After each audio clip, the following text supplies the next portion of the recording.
High to family, कशात सगळे मजेत का? सगळ्यांना श्री स्वामी समर्थ. आणि आज सुट्टी होती रविवार मुलांची, त्यामुळं सुट्टी असल्यामुळं प्लॅन केला की भावाच्या घरी फिरायला जायचं. माझा भाऊ माझ्या घरापासून लांबच होतं, तरी पण मग आम्ही गेलो वटीवर, रिक्षा पकडली, रिक्षात बसलो, भावाच्या घरी गेलो.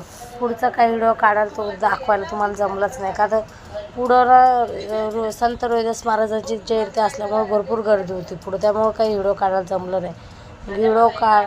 घरी आलो, मुलांना खायची होती बटाटा टिक्की. मग मी काय केलं, अर्धा किलो बटाटे उकडून घेतले आणि उकडून झाल्याच्या नंतर चांगले थंड झालेले साल काढून घेतले. कोथिंबीर, कढीपत्ता, जिरं आणि हिरवी मिरची, लसूण, अद्रक आणि 3 चमचे कॉर्नफ्लॉवर टाकून अर्धा किलो बटाट्याला मी 3 चम्मच कॉर्नफ्लॉवर घेतलं, चांगलं मळून घेतलं, एकजीव करून घेतलं. आणि जास्त तेलात न तळता मी तव्यावरच आपलं शॅलो फ्राय केलं, नाही का, थोड्या तेलामध्येच एकदम मस्त तळून घेतलं.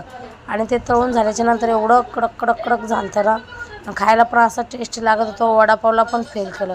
मुलं तर बोलत होते की बाबा मम्मी वापस आपल्याला बटाटा टिक्कीच कर. तर मी आज बटाटा टिक्की बनवली.